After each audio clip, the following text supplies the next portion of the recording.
हरे कृष्णा। माँ तो आखिर माँ होती है। माँ अपने बच्चों को कभी भी किसी भी संकट मुसीबत में नहीं देख सकती। हर माँ चाहती है कि उनका बच्चा हर संकट से बाहर आ जाए, उस पर कभी भी कोई आपदा कोई मुसीबत ना आए। और इसीलिए जितिया व्रत रखा जाता है।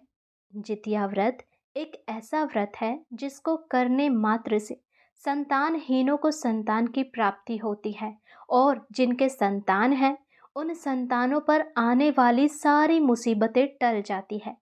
आज के इस वीडियो में मैं बताऊंगी कि जितिया व्रत कब करना है, नहाए खाए कब है और अन्य जानकारी।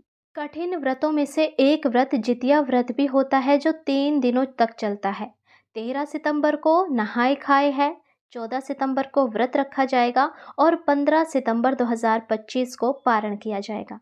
यदि मैं बात करूं नहाए खाए की, तो इस दिन महिलाएं पवित्र नदी या तालाब में स्नान करती है, घर को शुद्ध कर सात्विक भोजन करती है, और यह भोजन अगले दिन निर्जला उपवास की शक्ति देने वाला माना जाता है।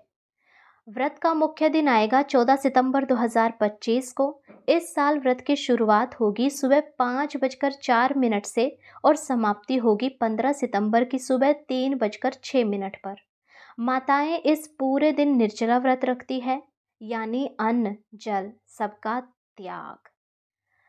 पूजा विधि। घर में मिट्टी या गोबर से छोटा पवित्र चबूतरा बनाएं, उसमें भगवान जिमोत वाहन, चीतल और सियारिन की प्रतिमाएं स्थापित करें।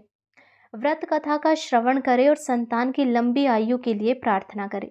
पारंपरिक व्यंजन जैसे सतपुटिया, सब्जी और कद्दू की खीर पूजा में चढ़ाई जाती है।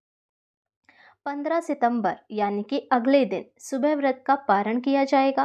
पारण का श्रेष्ठ समय रहेगा सुबह 6:10 से 8:32 पर। पूजा के बाद तुलसी को जल अर्पित करें, बच्चों के सिर पर तेल लगाएं और फिर सात्विक भोजन कर व्रत पूर्ण करें। इस व्रत का बहुत महत्व है। यह व्रत माताओं की संतान की रक्षा और लंबी उम्र की कामना के लिए किया जाता है। मान्यता है कि जो माता यह व्रत करती है उसके बच्चों पर कभी कोई अनिष्ट नहीं आती। यह व्रत राजा जिमोत वाहन की कथा से जुड़ा है, जिन्होंने एक बालक की रक्षा के लिए स्वयं बलिदान दे दिया था। जितिया व्रत केवल उपवास नहीं, यह माँ के अटूट प्रेम और त्याग की जीती जागती मिसाल है। इस व्रत से माँ की प्रार्थना और संकल्प संतान के जीवन में मंगल में फल लेकर आते हैं।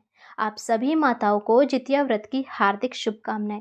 यदि आपको ये जानकारी अच्छी लगी हो तो वीडियो को लाइक ज़रूर करें और सभी के साथ इस वीडियो को शेयर करें। हरे कृष्णा।